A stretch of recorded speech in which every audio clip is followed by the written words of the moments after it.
పెళ్లి మీద ఇంట్రెస్ట్ లేదు జనాలని చూసి మా ఫ్రెండ్స్ మస్తు మంది ఒక ఫ్రెండ్ హస్బెండ్ చచ్చిపోయాడు, ఒక ఫ్రెండ్ అని తుక్కు కొడతాడు, తాగుడు, అవంతా మందిని చూసిన తర్వాత పెళ్ళి అంటేనే భయం అవుతుంది. ఈమెకు చేసి పంపిద్దాం అనుకుంటున్నాం. ఆమెకి ఇష్టమే అనుకుంటా కదా, పెళ్ళి ఇష్టమే కదా, ఆ?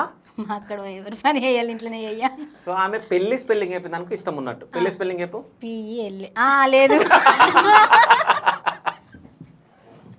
కాదు, ఒకవేళ అక్క పిల్ల వెళ్ళిపోయింది అనుకో ఎట్లా ఉంటావు నువ్వు? ఎట్లా అనిపిస్తుంది? మంచిగా అయిందని అనుకుంటావా లేకుంటే ఎట్లా?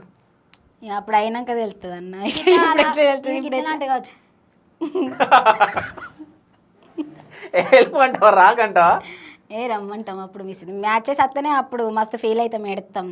ఇంక ఇల్లు వదిలిపెట్టి పోతే ఎట్లుంటది? ఇంకా కాదు అంటే ఒక ఇల్లు కట్టాలని ఉందన్న. నేను ఇంత అంటే ఇప్పుడు ఇంత స్ట్రగుల్స్ ఫేస్ చేసి ఇంత దూరం వచ్చి నేను ఇప్పుడు సడన్ గా పెళ్లి చేసుకుంటే అర్థం ఉండదు. ఏమి ఇంటికనే ఉంటుంది కదా ఇప్పుడు. ఓకే, కూలి పని కోవచ్చు కదా నువ్వు? పోవచ్చు కదా. లేవది తట్ట ఏం చేస్తావు మరి? ఏమైనా అంత తెలియదు అన్న. నేను చిన్నగా ఉన్నప్పుడు మా అమ్మమ్మతో తట్ట మోయడానికి కూడా పోయినా. అప్పుడు కైకిలి 60 రూపాయలు.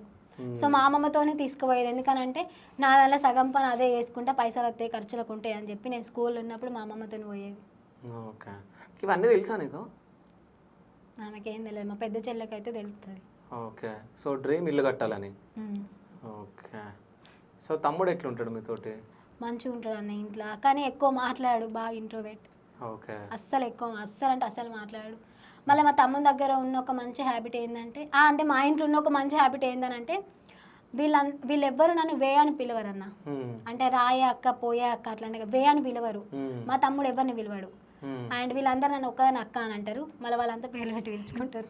మళ్ళీ మేము మా అమ్మని అవునే అమ్మ పోయే అమ్మ రాయమ్మ అంటాం కదా, మా అమ్మని మేము ఎవ్వరము వే అని అనము. ఓకే, అమ్మ అని వెళ్తాం కానీ వే అని అంటే మా అమ్మ షాక్ అయితే ఒకవేళ అన్నం అనుకో. అంటే ఎప్పుడు పిలవలేదు, చిన్నప్పటి నుంచి మా అమ్మ అలవాటు చేయలేదు. ఏంది ఏమన్నావు అంటది. ఓకే, అంటే కొట్టడానికి వస్తుందమ్మా? నేర్పించింది ఎవరిని వే అనద్దు, రెస్పెక్ట్ లేకుండా మాట్లాడద్దని ఇంట్లోనే ఎవరిని అన్నాం మేము. ఓకే.